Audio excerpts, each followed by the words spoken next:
What do you think is the greatest temptation facing a pastor today in this global post-Christian culture we've been describing? I think many young pastors who are very insecure they're maybe insecure in themselves and insecure in what the ministry of the gospel is about. See, I think it's also because there are a lot of younger men have gone into the ministry and they've never been near enough a minister to smell his breath.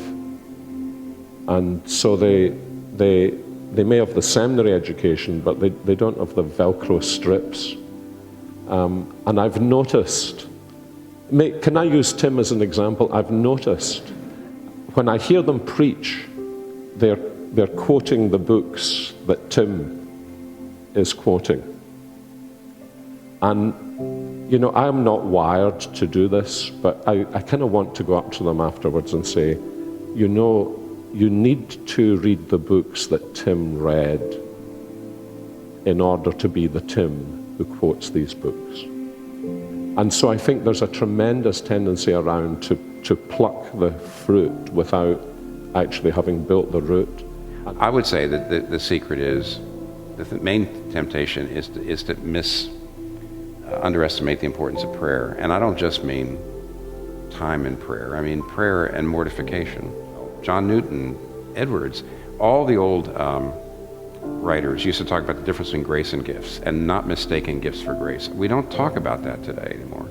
But what they would, I know how this works. I did know a man pretty well who had an affair, and though he was a minister, he was a prominent minister, he had an affair, and he had to, of course, leave his church.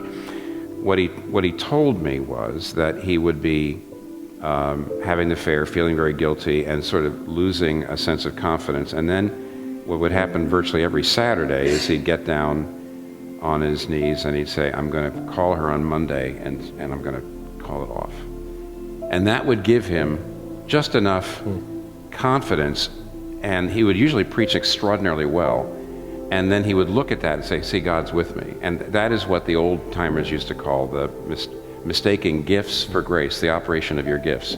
If you've got a gift, if you've got the knowledge, you've got the chops to speak and preach, the gifts can operate even when the grace is diminishing. And often, because we're so technique driven and we're so oriented toward outward signs of success, we get up in a day and we want to be productive, and we're frightened because we're behind, and we just don't pray. And we certainly don't do what Owen called mortification. We just don't do that, which isn't repenting.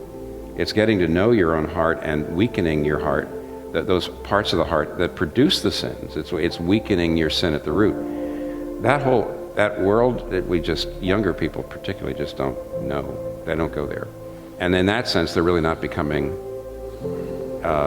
something different. They're doing too much imitation. So I'm agreeing completely with Sinclair, just adding, it's the inner life that's being neglected.